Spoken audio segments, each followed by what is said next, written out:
Mohta college की online पाठशाला में आपका हार्दिक स्वागत है। तो हम बीए पार्ट फर्स्ट का टॉपिक महासागरीय नितल के उच्चावच का अध्ययन कर रहे थे। तो ये पेपर नहीं केवल यूजीसी नेट बल्कि विभिन्न कंपटीशन एग्जाम के अंदर, चाहे एसएससी का हो, आरए का हो, और इसके साथ एमए प्री के अंदर भी ये टॉपिक लगता है। तो इससे पूर्व हमने महासागरीय नितल के उच्चावच से क्या तात्पर्य है, अंध महासागर और प्रशांत महासागर के नितल के उच्चावचों का अध्ययन कर लिया था। आज का हमारा टॉपिक रहेगा यानी हिंद महासागर के नितल के उच्चावच, bottom relief of the Indian ocean, यानी हिंद महासागर नितल के उच्चावच से क्या तात्पर्य है। तो इसमें हम जो कंपटीशन एग्जाम में जो प्रश्न पूछे जाते हैं उन प्रश्नों पर भी डिस्कस करेंगे। देखिए, हिंदुस्तान या इंडिया एक ऐसा अद्भुत देश है जिसके नाम पर किसी भी महासागर का नाम पड़ा है तो वो पड़ा है हिंद महासागर, यानी जिसको इंग्लिश में कहते हैं इंडिया, और इंडिया के नाम पर इसका नाम पड़ गया इंडियन ओशन, और हिंदुस्तान के नाम पर इसका पड़ गया क्या है, हिंद महासागर। क्योंकि देखिए, हिंद महासागर की लोकेशन देखें तो लगभग एम आकृति में फैला हुआ है। कैसी आकृति में, यानी एम आकृति के अंदर, यानी जिस प्रकार हमने देखा था प्रशांत महासागर त्रिभुजाकार आकृति में फैला हुआ है, अटलांटिक महासागर एस आकृति में फैला हुआ है, उसी प्रकार क्या है, यानी हिंद महासागर है वो अंग्रेजी के एम अक्षर के आकृति में फैला हुआ है। फर्स्ट प्रश्न तो यही बनता है। दूसरा प्रश्न, यानी इसके अंदर रीट के अंदर पूछा गया था कि यानी किसी देश के नाम पर किसी महासागर का नाम रखा गया है, उस देश का नाम क्या है, उस देश का नाम है इंडिया, और यही संविधान में भी वर्णित है, इंडिया दैट इज भारत, यानी इंडिया और भारत शब्द का प्रयोग भारतीय संविधान में भी किया गया है। तो इस प्रकार यदि हम देखें यानी हिंद महासागर का नामांकन इंडिया के नाम पर क्यों किया गया, क्योंकि हिंद महासागर के अंदर यदि हम देखें तो द्वीप तथा तटीय देशों की 46 देशों की सीमाएं लगती है। किसके, हिंद महासागर के, यानी हिंद महासागर के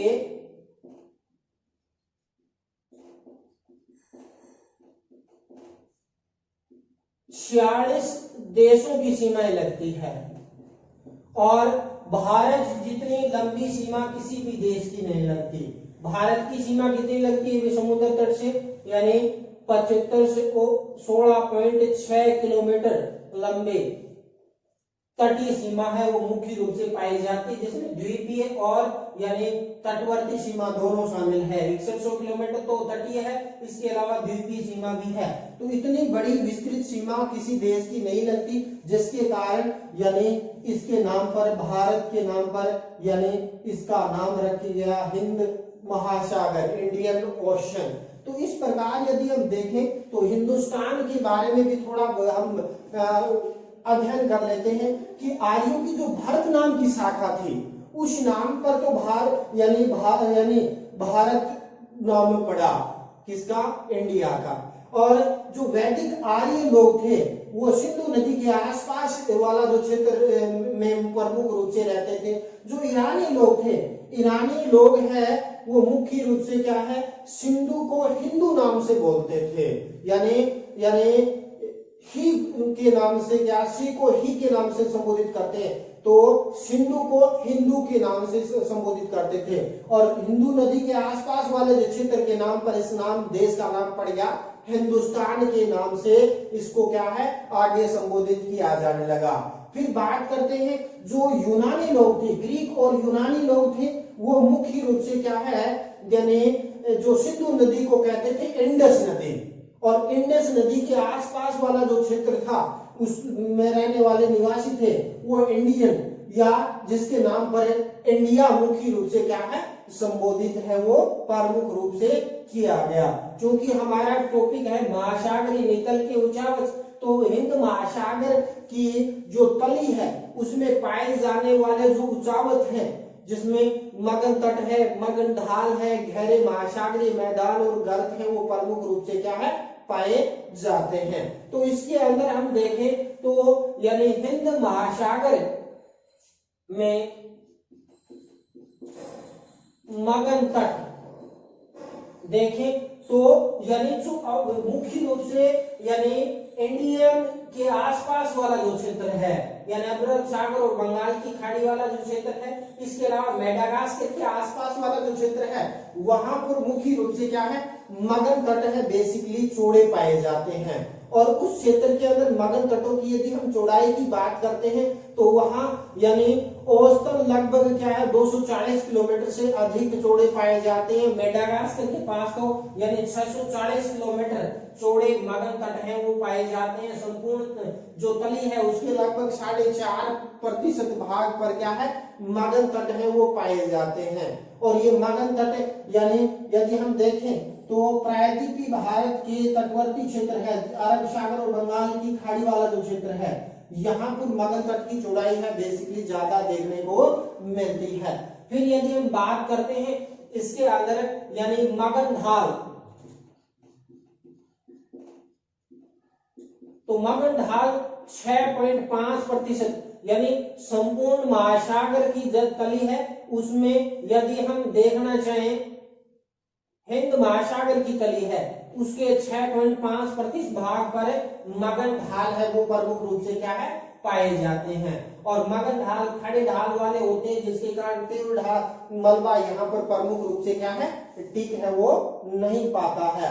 और मगन ढाल का औसत 5 डिग्री से अधिक देखने को प्रमुख रूप से इसके अंदर मिलता है।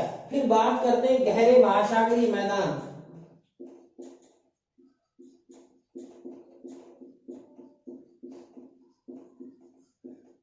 तो हिंद महासागर के अंदर यदि हम देखें तो महासागरीय मैदान का विस्तार यानी अधिक पाया जाता है मगन तट और मगन ढाल की अपेक्षा।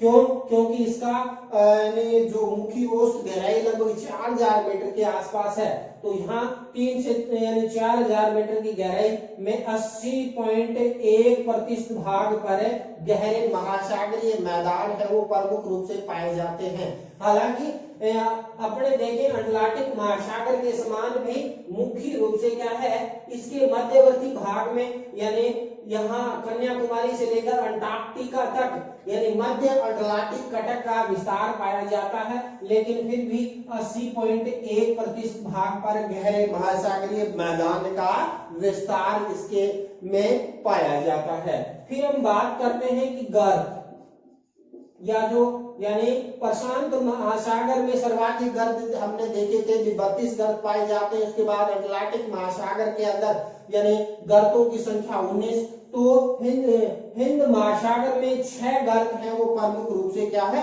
पाए जाते हैं। और सबसे गहरा जो गर्त है वो प्रमुख रूप से क्या है यानी जावा वाला जो क्षेत्र है वहां पाया जाता है सुंडा गर्त।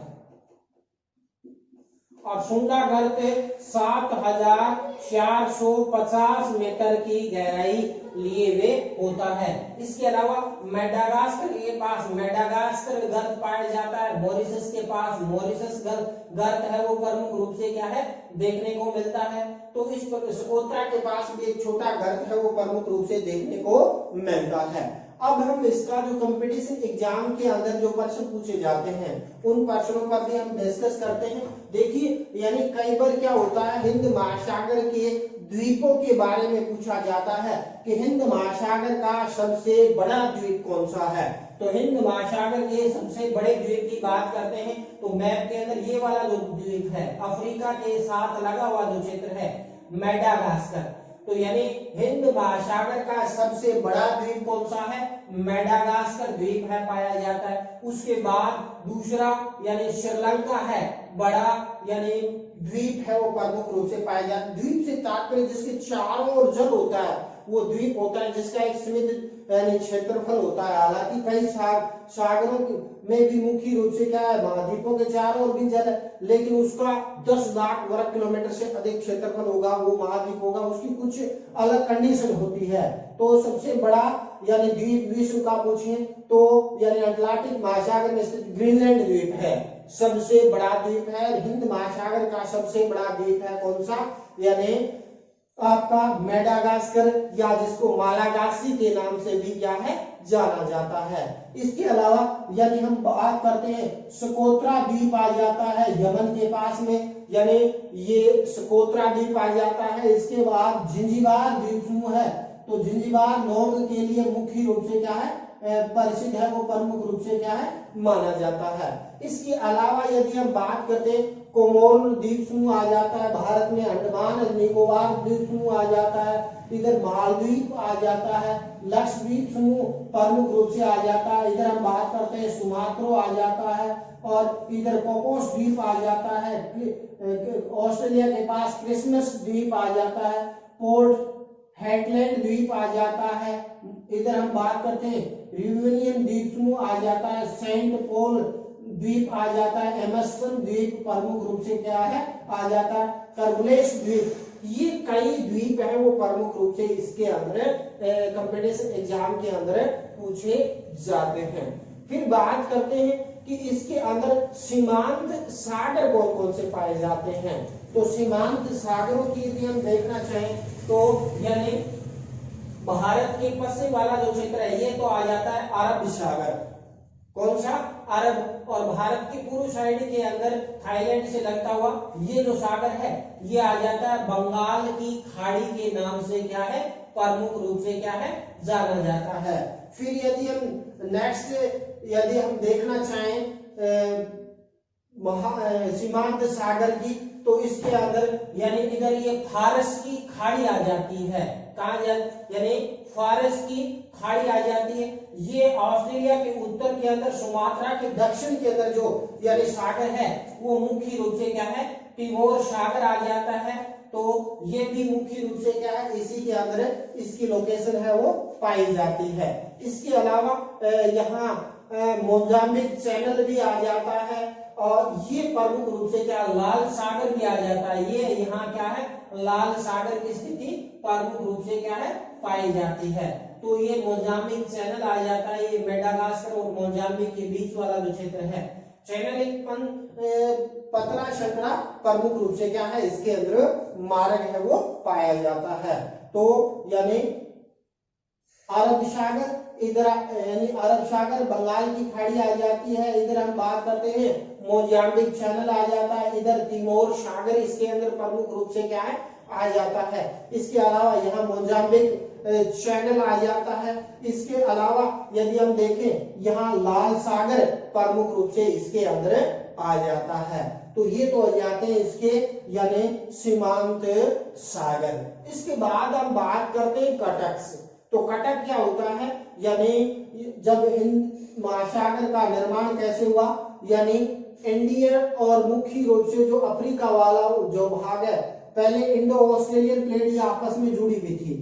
ये मेडागास्कर इंडिया और प्रायद्वीपीय भारत वाला जो क्षेत्र जुड़ा हुआ था अफ्रीका वाला, तो ये जब इंडिया का उत्तर की तरफ प्रतिस्थापन हुआ तो जिस महासागर का जो निर्माण हुआ वो था हिंद महासागर। और इसी का भी एक प्रमुख कारण माना जाता है कि इंडिया के उत्तर की तरफ खिसने के कारण जिस महासागर का निर्माण हुआ वो महासागर बना इंडियन ओशन या हिंद महासागर। दूसरा, इतनी लंबी विस्तृत सीमा यानी 46 देशों की सीमाएं लगती है, द्वीप और तटीय देशों की, और भारत जितनी सीमा किसी भी देश की नहीं लगती। देखिए अफ्रीका की लगती है, लेकिन अफ्रीका में कई छोटे छोटे देश हैं, इथोपिया है, केनिया है, तंजानिया है, मोजाम्बिक। एक बड़ा देश देखें तो भारत है जिसकी सबसे लंबी सीमा 6100 किलोमीटर यानी मुख्य तटीय सीमा इतनी लगती है, इतनी किसी भी देश की प्रमुख रूप से क्या है नहीं लगती। तो कटक की बात करते हैं, तो जब ये जुड़े हुए थे और जब इनका प्रतिस्थापन हुआ तो बीच वाले भाग के अंदर यानी कटक बना, जिसको मध्य यानी हिंद कटक के नाम से माना जाता है, जो यानी कन्याकुमारी से लेकर यानी अंटार्कटिका तक यानी यह कटक है वो प्रमुख रूप से क्या है जुड़ा हुआ है। फिर बात करते हैं हिंद महासागर की जो औसत गहराई की बात करते हैं तो 4000 मीटर औसत गहराई है वो हिंद महासागर की है वो पाई जाती है। फिर हम यानी जो आपका हिंद महासागर है इसके यानी मध्यवर्ती भाग में कटक पाया जाता है और इस कटक के अंदर यानी मुख्य रूप से यानी कई उपभागों में बांट सकते हैं। जैसे हम बात करते हैं श्रीलंका और कन्याकुमारी के पास वाला जो उत्तरी यानी विषुवत रेखा के उत्तर वाला जो कटक है यानी उसको प्रमुख रूप से कटक नाम से जाना जाता है। कौन किस कटक के नाम से जाना जाता है? लंकादीप चंगोश कटक के नाम से जाना जाता है। जिसकी हम लोकेशन देखे जाना चाहें तो ये वाला जो कटक है लंकादीप चंगोश कटक के नाम से जाना जाता है। फिर यदि हम बात करते हैं दक्षिण की तरफ जाते हैं यानी विषुवत रेखा के दक्षिण में जाते हैं 0 से 30 डिग्री, 0 से 30 डिग्री जो दक्षिणी भाग है यानी विषुवत रेखा के दक्षिण के अंदर जो मुख्य रूप से क्या है जो कटक पाया जाता है उसको कहते हैं चंगोश सेंट पॉल कटक के नाम से जाना जाता है। कौन सा? यानी 0 से 30 यानी ये विषुवत रेखा होगी, विषुवत रेखा के 0 से लेकर 30 के बीच में यहाँ जो कटक पाया जाता है उसको चंगोश सेंट पॉल कटक के नाम से क्या है जाना जाता है। फिर हम बात करते हैं 30 डिग्री से लेकर यानी 30 डिग्री से 50 डिग्री जो दक्षिणी भाग है विषुवत रेखा का वहां पर भी मुख्य रूप से क्या है यानी ये होगी यानी 30 और 30 के बीच में ये जो कटक पाया जाता है इस कटक को प्रमुख रूप से एमस्ट्रम सेंट पॉल कटक के नाम से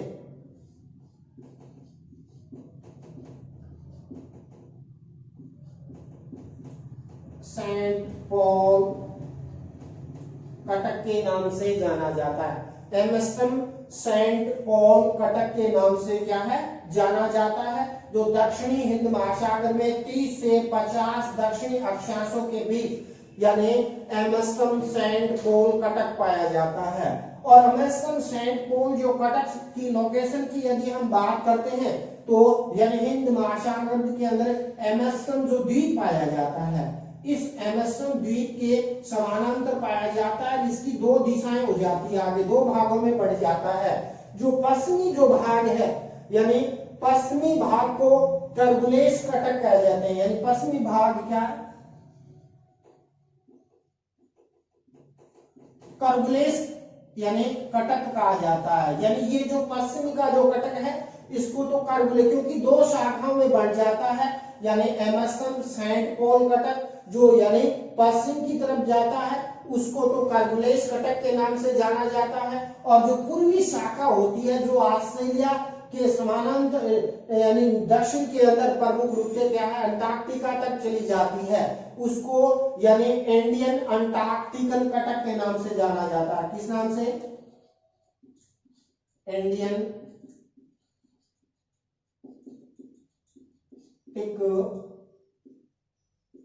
कटक के नाम से जाना जाता है। हालांकि इंडिया की लोकेशन उत्तर के अंदर और ये अंटार्कटिका के समानांतर है इसका नामकरण हो गया इंडियन अंटार्कटिकल कटक के नाम से क्या है इसको जाना जाता है। इसके अलावा मेडागास्कर के पास में भी एक कटक पाया जाता है जिसको मेडागास्कर कटक के नाम से भी क्या है इसके अंदर जाना जाता है। तो इस प्रकार यदि हम देखना चाहें तो यानी ये जो कटक पाए जाते हैं तो मध्य हिंद महासागरीय कटक पाया जाता है जिसमें उत्तरी भाग सेंट यानी चंगोश सेंट पॉल कटक है जो यानी के उत्तर वाला जो कटक है उसको तो मुख्य रूप से क्या है यानी चंगोश कटक लंकादीप यानी श्रीलंका के पास में है तो इसको लंकादीप चंगोश कटक के नाम से जाना जाता है। और विषुवत रेखा के दक्षिण में 0 से 30 वाला जो कटक है चंगोश सेंट पॉल कटक के नाम से जाना जाता है। 30 से 50 वाला जो भाग है यानी कटक का उसको एमस्ट्रम सेंट पॉल कटक जिसका पश्चिमी भाग टर्बुलेंस कटक और पूर्वी भाग इंडियन अंटार्कटिकल कटक के नाम से यानी जाना जाता है। तो ये इसके बारे में कटक्स के बारे में भी पूछा जाता है कि चंगोश सेंट पॉल कटक कौन से महासागर में पाया जाता है तो यानी हिंद महासागर में पाया जाता है। यानी चंगोश सेंट पॉल कटक कहाँ है एमस्ट्रम सेंट पॉल कटक कहाँ है तो मेडागास्कर कटक कहाँ है? तो मेडागास्कर द्वीप के पास में पाया जाता है। तो ये तो हो गया क्या है, यानी हिंद महासागर के कटक। अब हम बात करते हैं द्रोणी। तो देखिए हिंद महासागर के मध्यवर्ती भाग के अंदर कटक है, तो इसके अंदर पश्चिमी और पूर्वी दो प्रमुख द्रोणियों में विभाजित करते देता है मध्य हिंद महासागरीय कटक।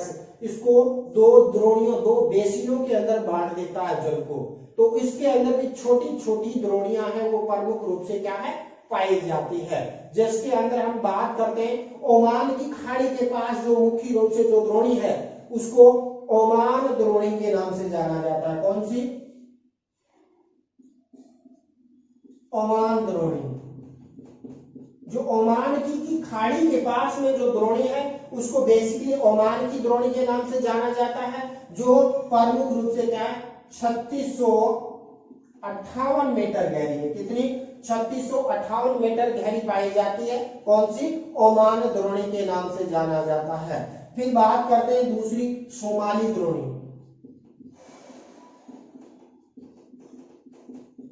जो सोमालिया द्वीप समूह है, सोमालिया द्वीप समूह में मुख्य रूप के पास में सकोत्रा, चंगोस कटक और सेंट पोल कटक, यानी सकोत ये सुमात्रा है और ये मुख्य रूप से क्या है, यहाँ सेंट पोल कटक के बीच में जो मुख्य रूप से क्या है जो द्रोणी पाई जाती है सोमाली द्वीप के पास में, इसको यानी सोमाली द्रोणी के नाम से जाना जाता है। और ये सोमाली द्रोणी है वो प्रमुख रूप से क्या है 3600 मीटर गहरी है। कितनी? 3600 मीटर की गहराई ली हुई है सोमाली द्रोणी। इसके बाद हम बात करते हैं अरब ये क्षेत्र के अंदर यानी अरेबियन द्रोणी।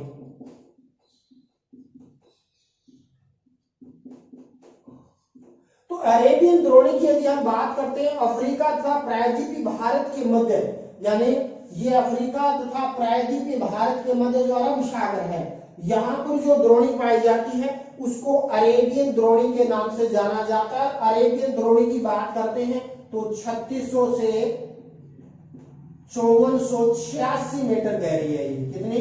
3600 से 5486 मीटर गहरी है अरेबियन द्रोणी और ये काफी लंबी चौड़ी विस्तृत द्रोणी है। सबसे बड़ी द्रोणियों में मुख्य रूप से क्या है इसको जाना जाता है। और इसका जो कार्लसबर्ग कटक है, कौन सा? कार्लसबर्ग कटक है।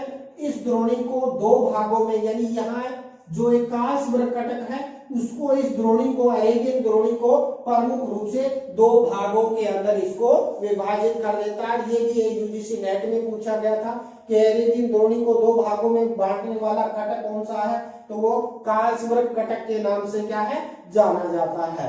इसके अलावा हम बात करते हैं मॉरिशस द्रोणी।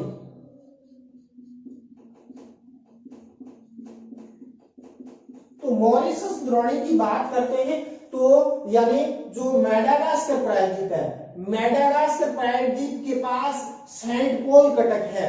तो सेंट पोल कटक और मालागासी या मेडागास्कर कटक के मध्य यानी 30 से 50 जो अक्षांश वाला जो क्षेत्र है, यानी 10 डिग्री उत्तर से 50 डिग्री दक्षिण, यानी ये तो उत्तर हो जाएगा, ये दक्षिण अक्षांश वाला जो क्षेत्र है, यानी 10 से 50 दक्षिण अक्षांश वाला जो क्षेत्र है वहां जो द्रोणी पाई जाती है उसको बेसिकली कहा जाता है मॉरिशस द्रोणी के नाम से जाना जाता है। और मॉरिशस द्रोणी भी 3600 से लेकर यानी 5486 मीटर की गहराई लिए हुए है। इसके बाद यानी नटाल द्रोणी, नटाल द्रोणी। तो नटाल द्रोणी भी मुख्य रूप से अफ्रीका का जो मेडागास्कर प्रायद्वीप है, और मेडागास्कर प्रायद्वीप के पास में हमने डिस्कस किया था कि मेडागास्कर कटक कहा जाता है और मेडागास्कर तथा दक्षिण अफ्रीका के पूर्वी तट के मध्य यानी यह द्रोणी पाई जाती है। तो मेडागास्कर तो दक्षिणी अफ्रीका का जो पूर्वी तट है वहां यानी जो द्रोणी पाई जाती है जिसकी गहराई 3600 मीटर की गहराई ली हुई है, वो द्रोणी नटाल यानी ये अफ्रीका मेडागास्कर है, ये दक्षिणी अफ्रीका का पूर्वी तट है। यहाँ पर जो द्रोणी पाई जाती है उसको बेसिकली किस नाम से, नटाल द्रोणी के नाम से भी क्या है, जाना जाता है। इसके बाद हम बात करते हैं भारत ऑस्ट्रेलियन द्रोणी। भारत ऑस्ट्रेलियन द्रोणी। तो भारत ऑस्ट्रेलियन द्रोणी की यदि हम बात करते हैं, जो मुख्य रूप से क्या है, काफी भयावह है और काफी जिससे मुख्य रूप भारी जानमाल का नुकसान भी इसके अंदर होता है, इसलिए इसको कहा जाता है कोकोस किलिंग द्रोणी। तो कोकोस किलिंग द्रोणी के बारे में यानी एसएससी एग्जाम के अंदर पूछा जाता कि कोकोस किलिंग द्रोणी कौन से महासागर में पाई जाती है, तो हिंद महासागर में पाई जाती है। यूजीसी नेट के अंदर भी पूछा गया था कि भारत ऑस्ट्रेलियन द्रोणी को किस नाम से जाना जाता है, तो कोकोस किलिंग द्रोणी के नाम से जाना जाता है। यानी जिस प्रकार मेडागास्कर के अंदर यानी भारी जानमाल का नुकसान होता है, तो यहाँ पर भी कई बार चक्रवात आने के कारण भारी जानमाल का नुकसान इस द्रोणी के अंदर होता है, इसलिए इसको कोकोस किलिंग द्रोणी के नाम से भी क्या है, जाना जाता है। जो मुख्य रूप से क्या है, 10 से 50 दक्षिणी अक्षांश वाला जो क्षेत्र है के मध्य यानी 3600 से लेकर यानी 3600 से 5486 मीटर गहरी है ये कोकोस किलिंग द्रोणी। मुख्य रूप से क्या है, कोकोस किलिंग द्रोणी 10 से 50 दक्षिणी अक्षांशों वाला जो क्षेत्र है उसके मध्य 3600 से यानी 5486 मीटर गहराई लिए हुए होती है। 8600 नहीं 5456 मीटर यानी गहरी है ये कोकोस किलिंग द्रोणी, जिसको भारत ऑस्ट्रेलियन द्रोणी के नाम से भी क्या है, जाना जाता है। इसके अलावा यानी पूर्वी भारतीय अंटार्कटिकन द्रोणी पाई जाती है, जो मुख्य रूप से मध्यवर्ती कटक तथा दक्षिणी अंटार्कटिका के से मुख्य रूप से क्या है, घिरी हुई होती है। यानी यहाँ जो मध्य अटलांटिक कटक और अंटार्कटिका के मध्य जो द्रोणी पाई जाती है, जिसको पूर्वी भारत अंटार्कटिकन द्रोणी के नाम से क्या है, जाना जाता है। इसके बाद हम बात करते हैं अंडमान द्रोणी। तो अंडमान मुख्य रूप से सागर में 1800 से 3600 मीटर गहरी यानी यह द्रोणी मुख्य रूप से क्या है, बंगाल की खाड़ी वाला जो क्षेत्र है उस क्षेत्र में ये द्रोणी है, वो मुख्य रूप से क्या है 1800 से 3600 मीटर गहराई लिए हुए होती है। तो ये तो हो जाता है क्या है, यानी बेसिकली द्रोणी। गर्त का हमने डिस्कस कर लिया कि हिंद महासागर के अंदर 6 गर्त पाए जाते हैं, जिसमें सबसे गहरा गर्त है शुंडा गर्त, जो मुख्य रूप से 7450 मीटर गहरा है। इसके अलावा मेडागास्कर कटक के पास भी क्या है, गर्त पाया जाता है। सुकोत्रा द्वीप के पास भी क्या है, गर्त है, वो प्रमुख रूप से देखने को मिलता है। तो इस प्रकार हम देखें, हिंद महासागर के नाम पर यानी हिंदुस्तान के नाम पर जिस महासागर का नाम पड़ा वो हिंद महासागर है, और हिंदुस्तान यानी इंडिया के नाम पर इसको इंडियन ओशन के नाम से भी जाना जाता है। क्यों इंडिया के उत्तर दिशा में खिसकने के कारण इसका निर्माण हुआ। इसकी इतनी तटीय सीमा यानी अन्य देश की नहीं लगती हिंद महासागर के, इसके नाम पर इसका नाम है हिंद महासागर प्रमुख रूप से क्या है पड़ा। तो हिंद महासागर के अंदर यदि हम देखना चाहें तो हिंद महासागर के अंदर 46 देशों की सीमाएं लगती। सबसे बड़ा जो द्वीप है मेडागास्कर द्वीप पाया जाता है, और इसके अंदर हम बात करते हैं तो कई धाराएं चलती है। हिंद महासागर लगभग महाद्वीपों से घिरा हुआ है। जैसे हम बात करते हैं, इसकी पश्चिमी सीमा अफ्रीका से लगी हुई है, उत्तरी सीमा यानी मुख्य रूप से एशिया से लगी हुई है, उत्तरी पूर्वी सीमा जो मुख्य रूप से एशिया के जो द्वीप समूह है, फिलीपींस है, थाईलैंड है, मलेशिया है, सिंगापुर वाला जो ये क्षेत्र है, यानी दक्षिण पूर्वी एशिया क्षेत्र से घिरी हुई है। हम बात दक्षिण पूर्वी जो क्षेत्र है वहां ऑस्ट्रेलिया प्रमुख रूप से आ जाता है। दक्षिण के अंदर इसके अंटार्कटिका है। इस प्रकार यदि हम देखें यानी हिंद महासागर अंग्रेजी के एम अक्षर की आकृति के अंदर प्रमुख रूप से क्या है, फैला हुआ है, जो औसतन 4000 मीटर गहराई लिए हुए होता है।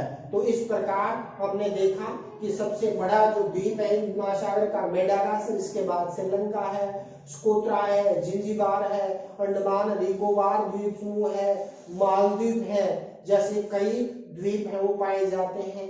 इसके अलावा हमने कटक्स का विस्तार से अध्ययन किया। तो इस प्रकार महासागरीय नितल के ऊंचाइयों का हमने विस्तार से अध्ययन किया।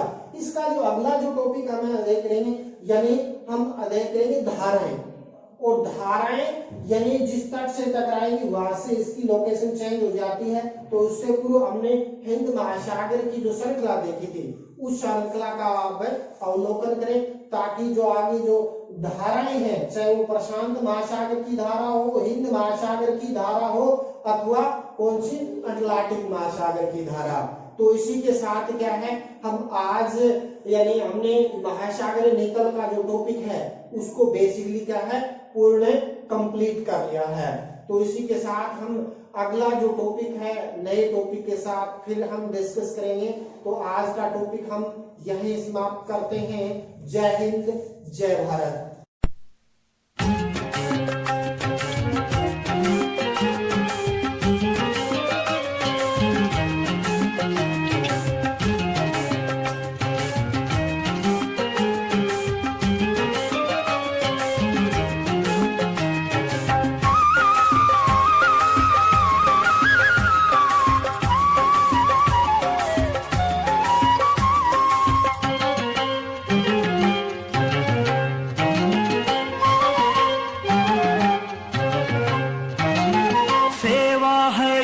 कुंड समिधा सम हम जले,